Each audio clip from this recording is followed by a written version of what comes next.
America was a nation of Jonahs that had been sucked into the belly of a great whale, the Depression. A black cloud was forming over Europe that was to bring forth a reign of terror more frightening than any other in the history of man. March 4th, 1933. The weather in Washington was as dreary as the mood of the world when Franklin Delano Roosevelt stood in front of the Capitol, leaned into a bank of microphones, and solemnly swore to uphold the office of president. It was the first inauguration to be nationally broadcast, and Americans everywhere huddled in collective hope around their Philcos and Emersons, listening to Roosevelt tell them they had nothing to fear but fear itself.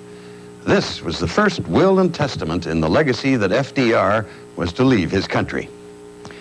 The film we're about to see gives a fair, unflinching portrait of an extremely complex and controversial man, a man both cursed and revered, a man who, when all was said and done, had pulled a nation out of the dark. And now, nothing to fear, the legacy of FDR. If we would keep faith with those who had faith in us, if we would make democracy succeed, I say we must act now. Franklin Delano Roosevelt, it seemed, was always demanding action. Action to get us through the Great Depression. Action to get us into and then through World War II. He usually got it one way or another, by charm and politics, by guile and deception. But usually, in 4 terms, in dangerous times, he got what he wanted because he went after it with extraordinary leadership and with unrelenting hope. Let me assert my firm belief that the only thing we have to fear is fear itself. Nameless, unreasoning, unjustified terror. All that is in me, said Franklin Roosevelt the man, cries out to go back to my home on the Hudson River. To the boy, home was a 1,000-acre estate, where as the only child of a country gentleman, he was raised to be exactly like his father. Never, oh never, said the mother, who kept young Franklin in dresses until the age of 5, did she aspire for him to become president. Still, it was hardly the mama's boy who took up riding the estate and hunting birds with his dog named Marksman. A solitary child schooled at home by tutors until he was 14. Once at prep school, he quickly became one of the boys on the scrub football team. The man who would spend his later years anchored to a wheelchair by polio was then the picture of virility, who, as Assistant Secretary of the Navy in World War I, went off to Europe to see some of the war for himself. The strong-willed mother remained an eminence in his life, but the strong-willed son went ahead and married his 5th cousin, Eleanor, defying his mother's maneuvers to delay the marriage, which very soon became a family of 4 boys and a girl. This busy and important young man was an attraction to women. It was long after his death that his affair with Lucy Mercer, Eleanor's secretary, became known publicly. Eleanor knew and offered divorce, but with his mother's insistence, he refused, preserving what became a far less intimate marriage and preserving a political future as well. A secret known only to her friends was that Eleanor didn't want to be First Lady. But when she did, she became a vital part of the New Deal. She became the president's legs, his eyes and ears, traveling easily where her crippled and occupied husband could not, taking up the causes of the downtrodden, and doing it so much and so far and wide, she became, as one historian said, the conscience of the administration. One of my favorite cartoons is about my mother, is symbolized in the cartoon where she's coming out of a coal mine. And one of the coal miners at the top turns around and sees her and says, "My God, it's Mrs. Roosevelt." She went many, many places in the Appalachians and through these areas where there were many deprived people, largely in order to be able to give Father a first-hand report of the actual conditions. The crippling of Franklin Roosevelt came at the height of his manhood. He was 39. He'd already been a state senator, the vice presidential candidate in 1920, and the active young gadabout whose easy airs earned him the name Feather Duster from young women. There's a good deal of speculation, but no agreement that polio matured and deepened him. I think the effect of polio was not to necessarily make him a braver man or a more decisive person. I think it was more in line with perhaps forcing him to exercise patience. So on election night, as I was leaving his room after he knew he'd been elected, I remember his saying to me, "Jimmy, I wish you'd do something for me." And I said, "What's that, old man?" And he said, "When you get upstairs, say a little prayer that I'll have strength enough to do this job." And I knew then that he was praying that he not only would have mental courage, but that he would have physical courage also. Grandpa, will you teach me how to swim? I sure will. All right, Bob. He fought the polio much of his life, swimming vigorously at warm springs, adding strength where his body could develop it, resisting attention to his useless legs. Water wings. Oh, where are Betty's water wings? Somebody's swinging. The presidential press cooperated, rarely mentioning his infirmity and almost never photographing him below the waist. Photographers who tried had their film taken away by the Secret Service. With reporters, there was a gentleman's agreement. All of us who photographed Roosevelt had an understanding. We all agreed, and it was an unwritten law, that we would never photograph him walking. The newspaper men in the press conferences, I suppose I went to practically every press conference he had. They were for him. They liked him. They were trying to use him, but at the same time they liked him, and it was a sparring match.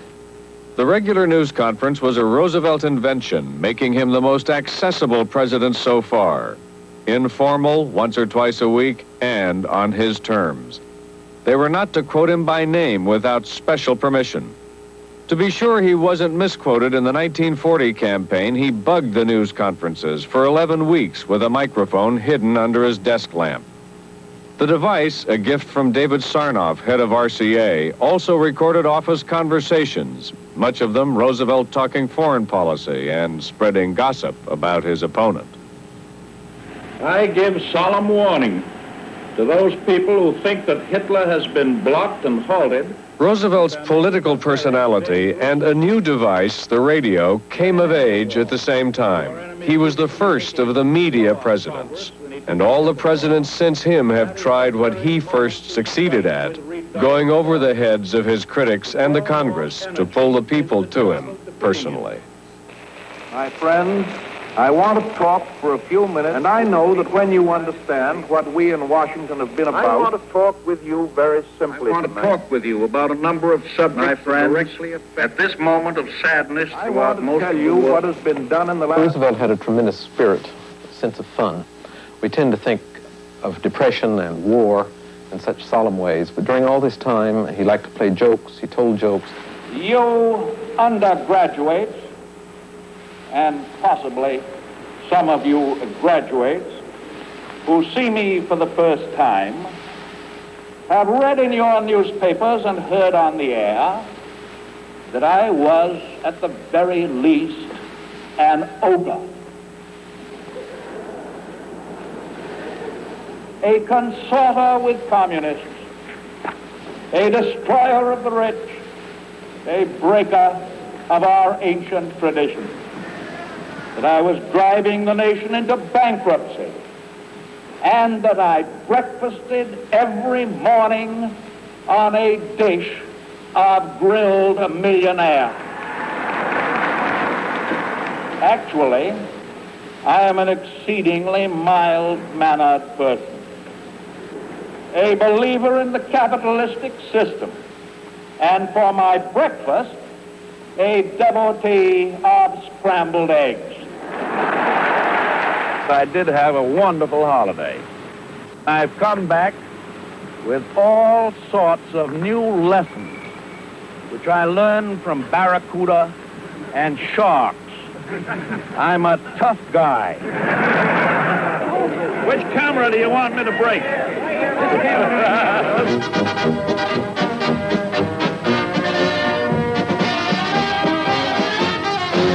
simply by entering a room, he could exhaust all the oxygen in it.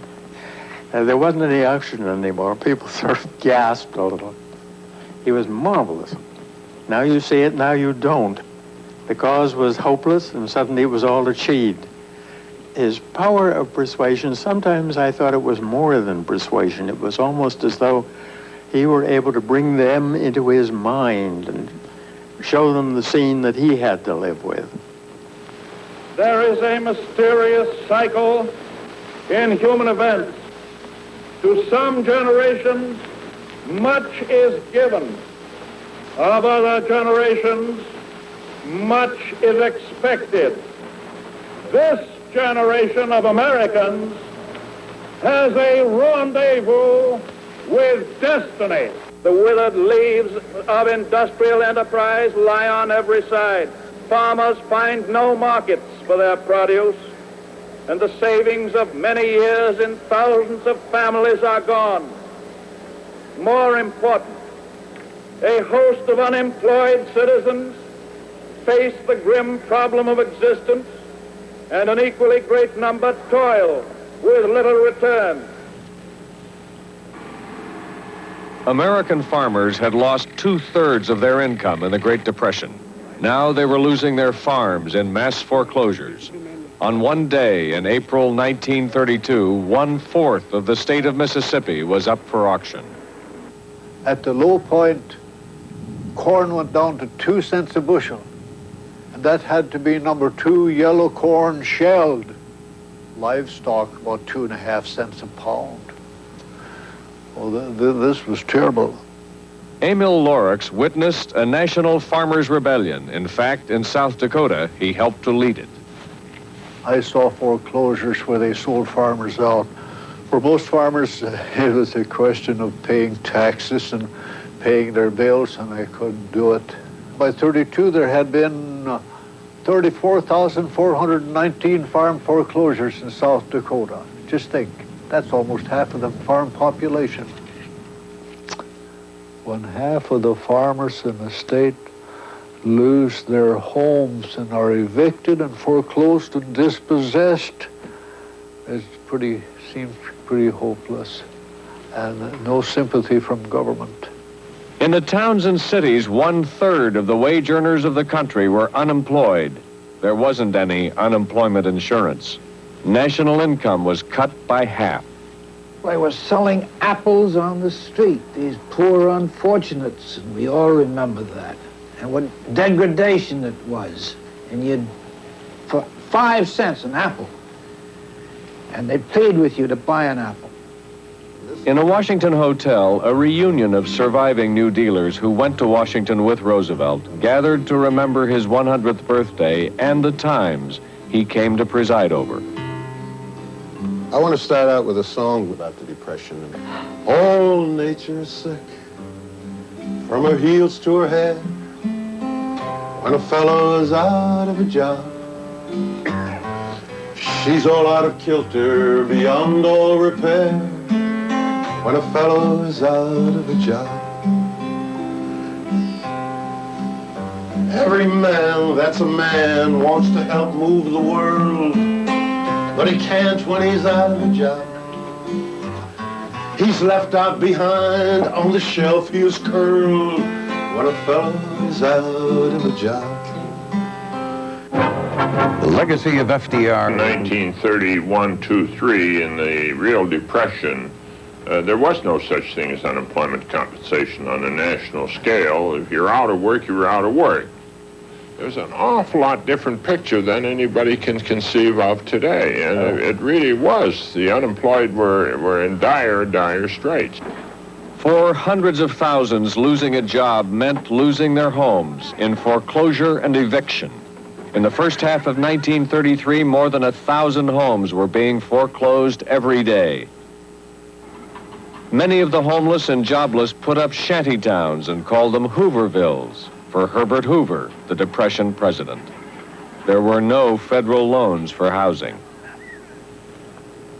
By 1933, panic had ruptured the banking system. 5,000 banks were broke. 9 million people lost their savings. There was no Federal Deposit Insurance Corporation. The banks were closed. I couldn't buy myself a dinner. And I thought this was the end of the world. Every bank in the country was closed. You came home and you said, I couldn't cash this check. We went down to the bank is closed. And no one knew what was going to happen. And there were demagogues in the land who knew they had ideas of what to do. And if they had gone into effect, we would have had a species of revolution. Communists, thinking the country was ripe for revolution, led a riot in New York City. Some capitalists were afraid the system was too weak. A North Carolina congressman proposed dictatorship. The noted journalist Henry Hazlitt suggested in Scribner's magazine that Congress be replaced by a directorate of 12 men. This was just crazy. We had the factories, we had the people to work, we had the food, but we couldn't sell. There was something wrong. Something had to be done. The people were desperate. This nation is asking for action, and action now.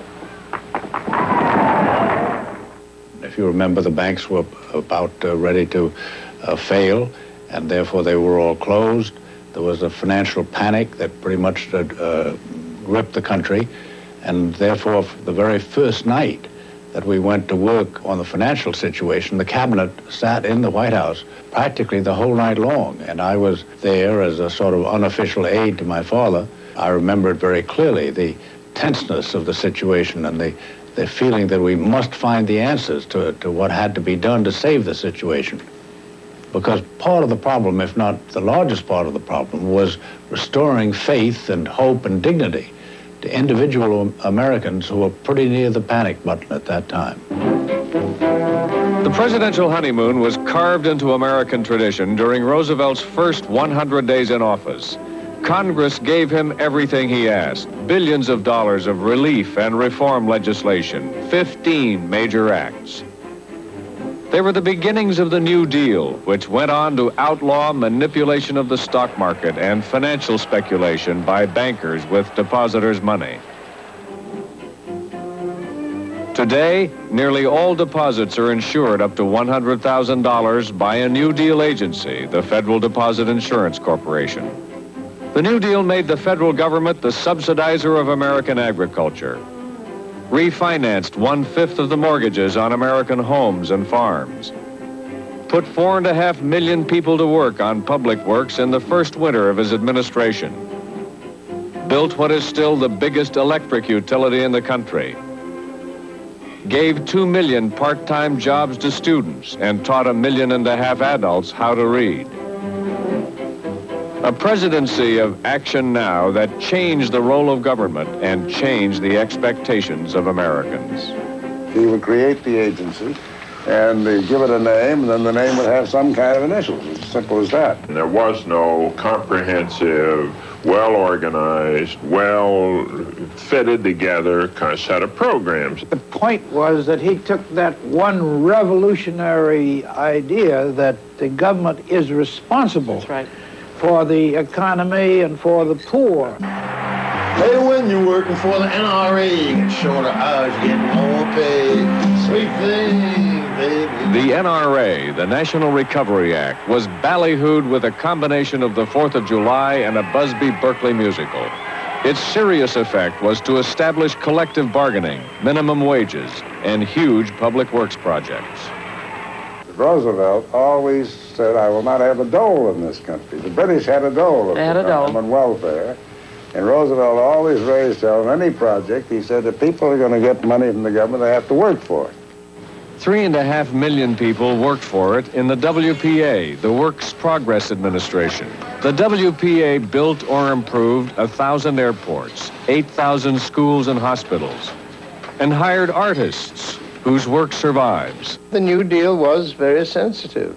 It's not fashionable now, I know, but the fact is that there was a humanity and there was a decency and there was a sort of creative courage there, which was quite extraordinary.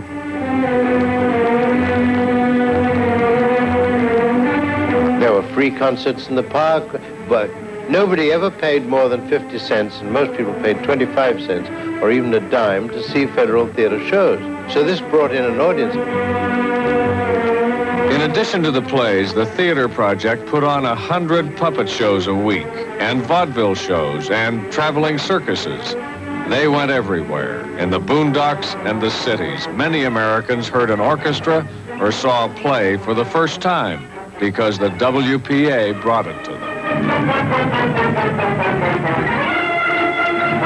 The Federal Theater Project brought together and nurtured talents like producer John Houseman and young actor-director Orson Welles.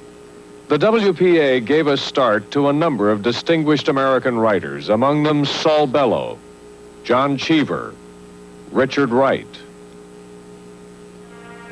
The Federal Arts Project brought art directly to the people, in post offices, schools, and public buildings. Hundreds of artists were put to work painting elaborate murals. This one in the Justice Department in Washington by George Biddle glorifies the New Deal.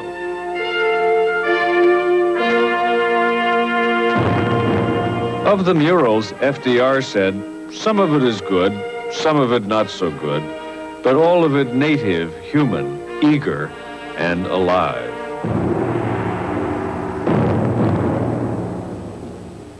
The world importance of the American art movement came right out of the WPA, that artists who would have had to stop being artists because of financial necessities were able to be artists.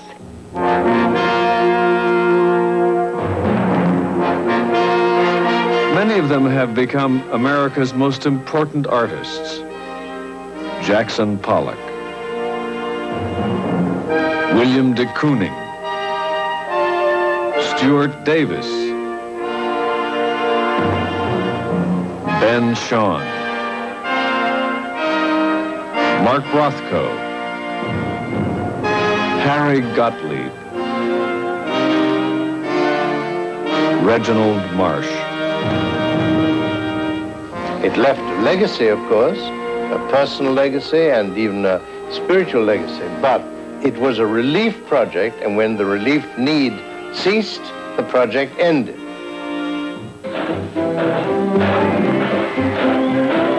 In 1936, the success of the New Deal won Roosevelt a landslide re-election.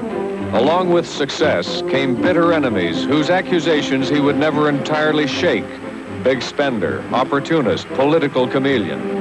He was vulnerable to attack for the same reason he was successful. He knew the way the wind blew. He supported collective bargaining, for example, in the National Industrial Recovery Act. And when the Supreme Court struck it down, he tried to pack the court with a Roosevelt majority. But when the Democratic Congress voted no, he stepped aside from labor's continuing battles. The crucial battle was the sit-in strike at General Motors body plant in Flint, Michigan. I happened to be on the scene, sitting in the sound truck, when the attack came. They began lobbing shells and firing rifles. And the strikers resisting, not only in the picket line, but those inside. Our existence was on the line because it was our jobs, it was our family. And when we started to go out, they met us with clubs and with guns, shooting tear gas and vomit gas. Everything from that point on becomes kind of wild because everyone was fighting everybody else. We tipped over cars and tore them apart with our bare hands, and if you ever see men tear something apart with their bare hands, it's one of the most frightening things you ever see in your life. We didn't know what was going to happen next, and the National Guard come in, and they mounted machine guns on both sides of the street. I mean, we were locked right in. We had to remain there. We couldn't get out. The strikers held out for 44 days, during which General Motors, immobilized, lost $1 million a day. GM surrendered. Today, we can sit back, we can retire with dignity. And if the boss is in the way, we're gonna roll right over him, we're gonna roll right over. Labor's victory was made possible not by Roosevelt, but by a senator from New York, Robert Wagner, whose bill to legalize collective bargaining passed without help from the White House. It's true that to the very end, Roosevelt was opposed to the Wagner Act. He thought it went too far. And yet, it's also true that he appointed to office the kind of men who drafted the Wagner Act, who made it possible, and he signed the law and he carried it out faithfully thereafter. Americans who had finished working had no share in labor's new security, and the elderly began organizing politically around pension schemes. Washington heard the message, and Secretary of Labor Francis Perkins began pressing Roosevelt for a Social Security program. But Roosevelt did not run on any program recommending Social Security. He had been talking about Social Security some at the instance of a great agitator whose name was Frances Perkins. She had been talking to him about it over and over and over again. This Social Security measure gives at least some protection to 30 million of our citizens who will reap direct benefits through unemployment compensation, through old age pensions, and through increased services for the protection of children and the prevention of ill health. Today, the federal government spends more than $100 billion a year on Social Security benefits, far beyond what it started out to be. What Roosevelt described as some protection for the needy has become a life support system. In Roosevelt's first term, the country's midsection suddenly dried up. A 4-year drought turning the Great Plains into a dust bowl. And a disaster for the people whose only living came from the deadened land. One of my very first assignments in the year 1936 was to photograph the Dust Bowl. Today, it's hard to imagine that this kind of place existed.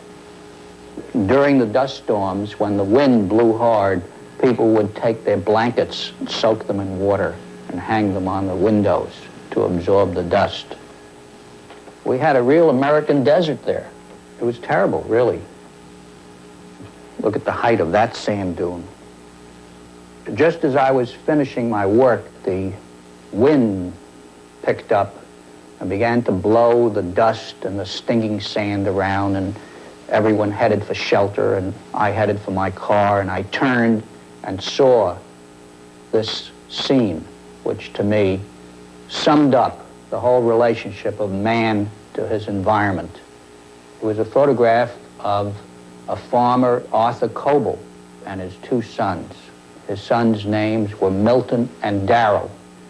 I went back there a couple of years ago, and I found this little boy, Darrell Coble, now a grown man, with his 2 sons, took them to the same location and made this photograph of Darrell Coble and his 2 sons in a wheat field. The New Deal programs for soil conservation encouraged contour plowing, soil-saving crops and irrigation, and redeemed the Dust Bowl, which is today a food bank for the world. I've been having a hard time. Photographers, who themselves were on work relief from the federal government, documented the life of the Americans who were all but left out of the New Deal's recovery programs, the tenant farmers. Walker Evans' photographs became a famous book, Let Us Now Praise Famous Men. Congress in 1935 and 1936 set up the Rural Electrification Administration that literally brought the American farm out of darkness. When Roosevelt first takes office, about only 1 out of every 9 farms in the country have electricity. By the time he leaves office, only about 1 out of every 9 do not have electricity. I think it is the greatest advance of anything that has come to agriculture has been REA, because that furnishes power power to do so many things.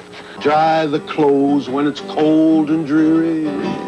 Light dark corners till they're cheery. Bring us news by radio. And glow, glow, glow. The legacy of FDR. With a man who said, yes, this legislation was necessary, but it's all outdated. And I said, well, what about the guarantee of bank deposits? Don't we have that today as we had it under Roosevelt? Yes, we do. Don't we have the Securities and Exchange Commission? As we had it then, we have it now. As we brought the National Labor Relations Act into being, had it then and have it now. The Fair Labor Standards Act passed then, we have it now. The Tennessee Valley Authority, we had it then. Do we have it now? Absolutely. Those are not outdated. Back again. Back again. We've got Franklin D. Roosevelt back again. In 1941, Franklin D. Roosevelt would be back again for his third term, which in World War II would greatly enhance his leadership and tarnish it some, too. Back again, back again. We got Franklin D. Roosevelt back again. By the end of summer 1941, World War II was already 2 years old. The bombings of London went on every night for 2 months. The United States was still neutral by law, but not entirely in spirit, not in the White House. I think Roosevelt led us into World War II, and particularly against Germany. And he was a national leader, and I think that's what he should have done.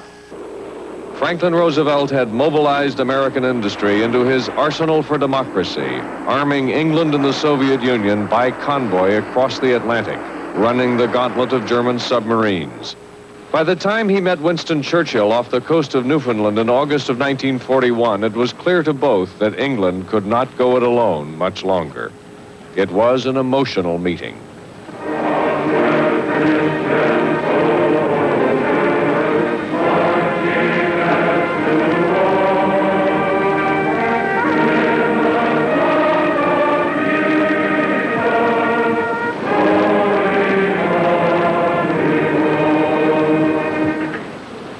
Churchill pressed Roosevelt toward battle and found a willing listener. At the Atlantic Conference, there's no question that Churchill tried his very best to get the president to make a commitment. How great a commitment and precisely what kind of a commitment, we don't know. No one sat down and took verbatim minutes. Churchill did go back to his own cabinet and tell his cabinet that the president had told him that they were going to, in essence, create an incident in the Atlantic that would permit the Americans to become more actively involved. 1 month later, an American destroyer gave Roosevelt his incident. The USS Greer had joined a British patrol plane in pursuit of a German submarine and in departure from American neutrality. The ship and the U-boat exchanged depth charges and torpedoes. Later, the logs of the destroyer and the submarine showed the U-boat had fired in self-defense. Roosevelt knew it, but said otherwise. I tell you the blunt fact that the German submarine fired first upon this American destroyer Greer without warning and with deliberate design to sink her. The kind of lying or deception that Roosevelt practiced was not the kind of deception where conspiracies were set up and broad, bald-faced lies were told. It's just he never really told the American public the full story. He never told the American public how far he expected to have to go. On December 7th, 1941, it was the Japanese who told the American public how far it would have to go. The attack on Pearl Harbor did overnight what months of Roosevelt's cunning could not do: break the country's neutrality and bring it to war. There is still an argument among academics over just how surprised Roosevelt was. A majority of historians believe the president felt a Japanese attack was probable somewhere in the Pacific, but not at Pearl Harbor.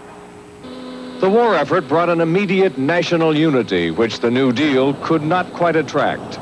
and brought social changes the New Deal could not achieve. It brought full employment and ended the Depression. And it opened a revolution for women. The new woman was Rosie the Riveter. When they gave her a production knee, she was as proud as a girl could be. There's something true about red, white, and blue about Rosie the Riveter.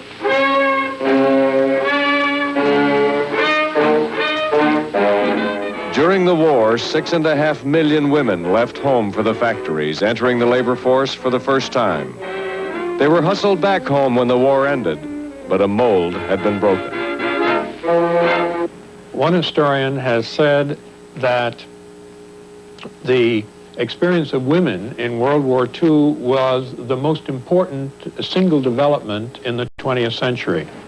The women's liberation experience of the 1960s can trace its roots directly to what happened in World War II. In that situation, with an unprecedented labor shortage, groups that had been excluded before now had an opportunity. For black Americans, as for women, Roosevelt's legacy was to make the country aware of them, aware of the black underclass, held in place by bigotry.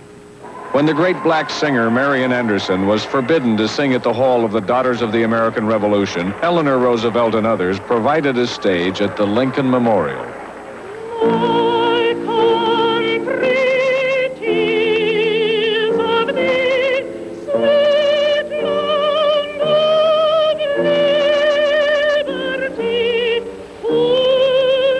The New Deal had given blacks the beginnings of hope, but not equality. Not a single civil rights law was passed in the Roosevelt years.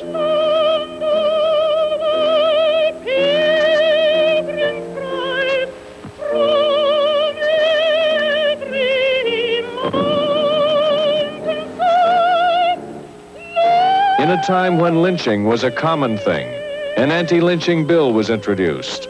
Roosevelt made a political decision not to support it. He explained that he could not make that bill a must because he had to have the Southern votes for what he considered a priority, rearmament, getting ready in case you had to meet a war. When the war began, the armed forces were segregated.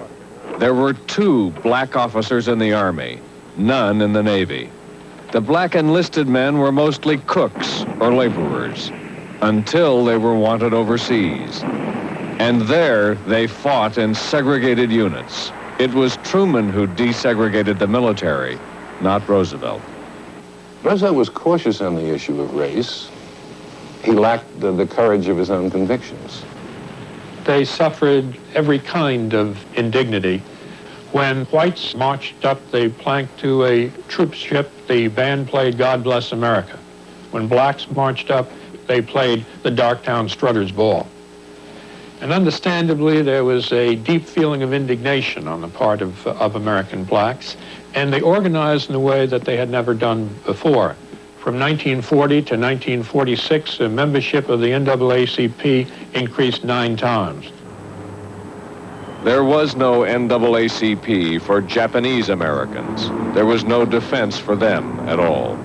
130,000 were stripped of their rights and all they owned and put in concentration camps for the duration of the war. Roosevelt did not initiate this policy, but he approved it. There is no question that his decision to incarcerate Japanese Americans during the war for no reason other than their ancestry was a wretched violation of the tradition of civil liberties he usually honored.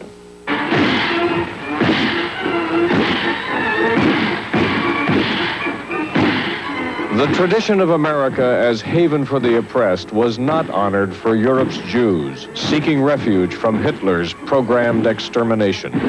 American Jews were in agony. Hitler's hatred of Jews was known before the war. His destruction of their businesses, theft of their homes, shipments of Jews en masse to concentration camps. That 6 million of Europe's 8 1/3 million Jews were to die in the death camps was not yet known in 1939. But it was known then that there were already 6 major concentration camps, among them Dachau and Buchenwald.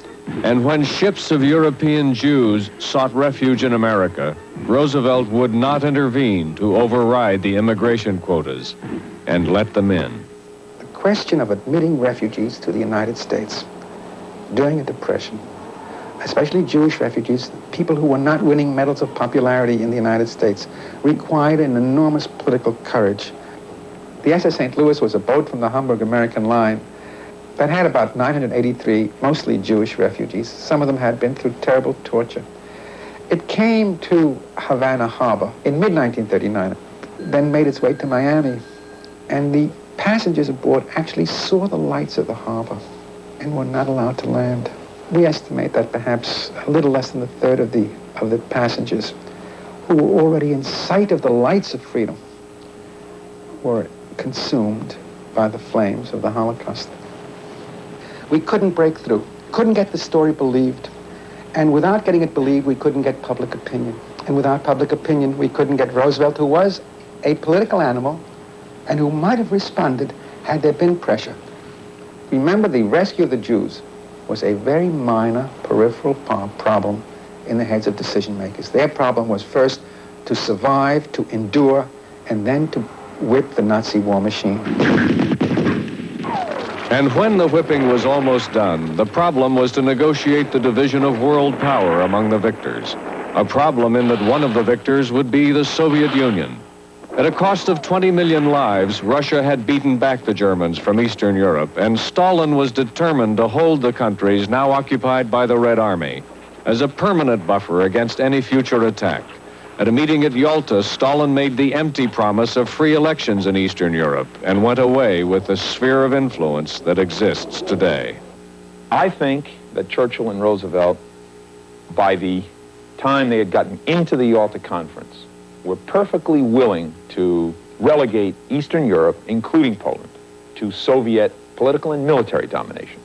I do not think that Roosevelt grasped just how authoritarian or totalitarian the Soviets would be. After Yalta and the resulting actions taken by the Soviet government, I think that Father began to realize that maybe Mr. Stalin was not as trustworthy as Father had thought in the beginning of their relationship.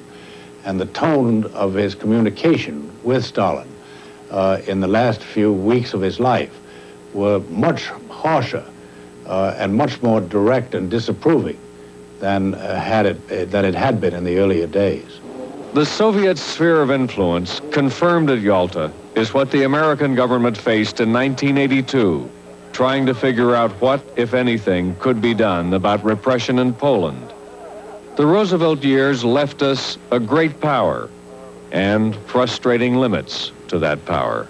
He failed to prevent what we have come to call the Cold War. I come from the Crimea Conference with a firm belief that we have made a good start on the road to a world of peace.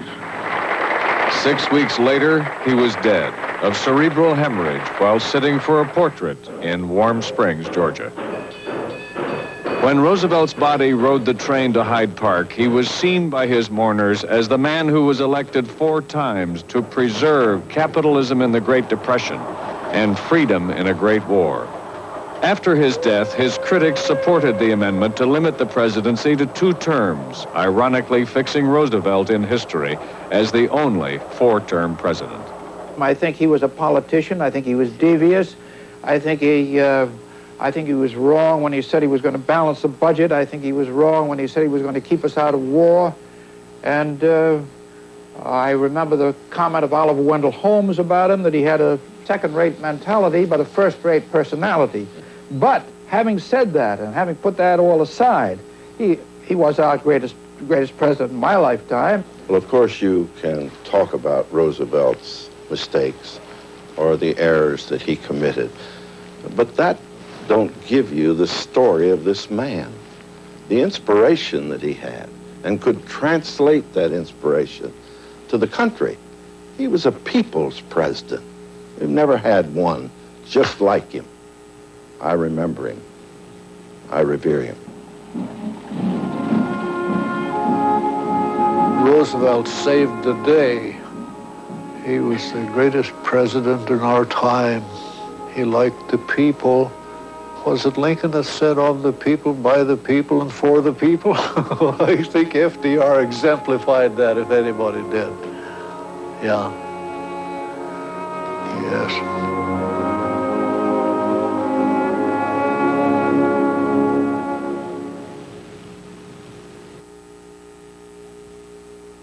Biography will continue in a moment.